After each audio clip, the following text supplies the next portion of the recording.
The Golden Gems of Life, Gathered Jewels for the Home Circle by S.C. Ferguson and E.A. Allen, Central Publishing House, Cincinnati, 1884. Chapter: Opportunity. Must rightly use small opportunities. Opportunity and ability. All have a few opportunities. Must not wait for opportunity. Opportunity. There is a tide in the affairs of men, which, taken at the flood, leads on to fortune.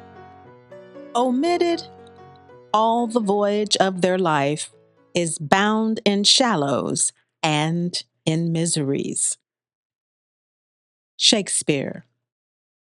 Many fail from the want, as they are too ready to suppose, of those great occasions wherein they might have shown their trustworthiness and their integrity.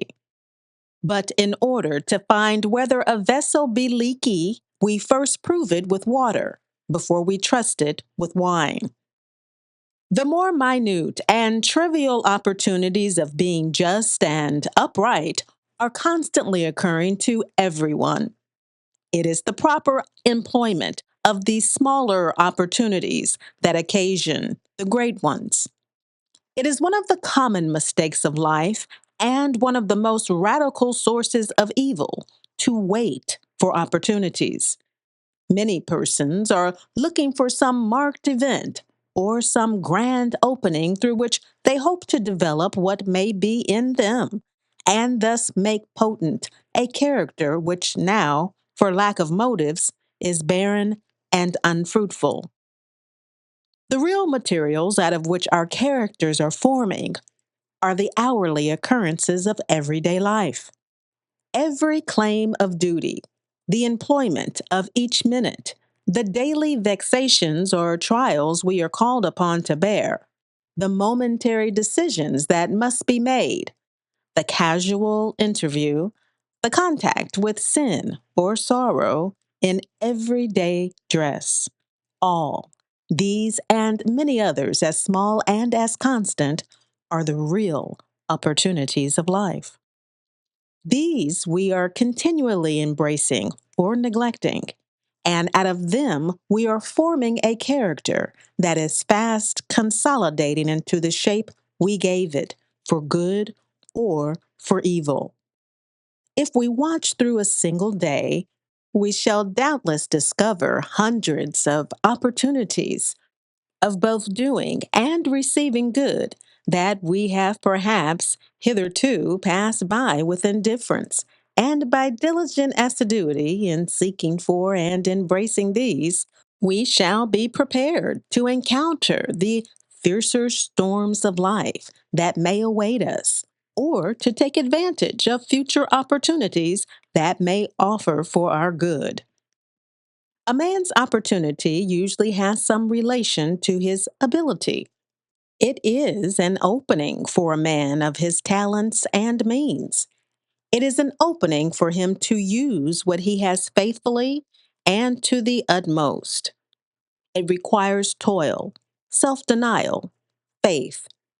If he says, I want a better opportunity than that, I am worthy of a higher position than that, or if he thinks the opportunity too insignificant to be embraced, he is very likely in after years to see the folly of his course. There are scores of young men all over the land who want to acquire wealth and yet every day scorn such opportunities as our really rich men would have improved.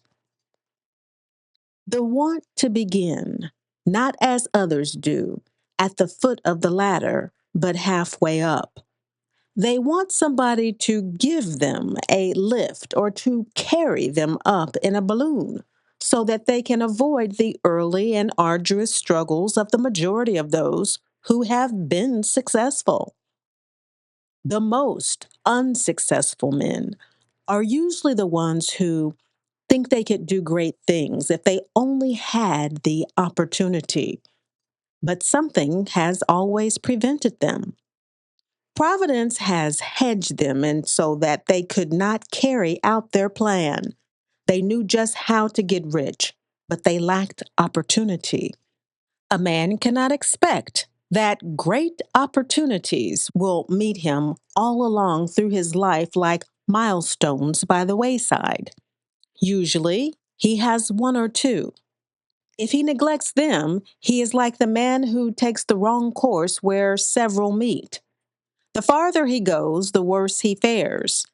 In the life of the most unlucky persons, there are always some occasions when, by prompt and vigorous action, he may win the thing he has at heart. There is nobody, says a Roman cardinal, whom fortune does not visit once in his life. But when she finds he is not ready to receive her, she goes in at the door and out through the window. Opportunity is coy. The careless, the slow, the unobservant, the lazy fail to see her, or clutch at her when she has gone. The sharp fellows detect her instantly and seize her on the wing. It is ofttimes not sufficient to wait for opportunity, even though improved when it has come. We must not only strike the iron while it's hot, but make it hot by striking. In other words, if opportunity does not present herself, we must try our best to compel her attendance.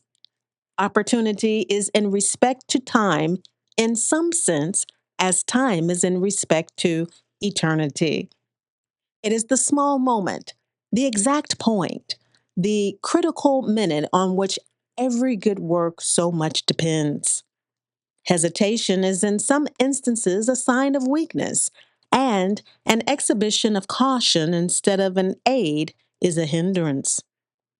At the critical moment, there is no time for over squeamishness, else the opportunity slips away beyond recall, even as the spoken word or the sped arrow.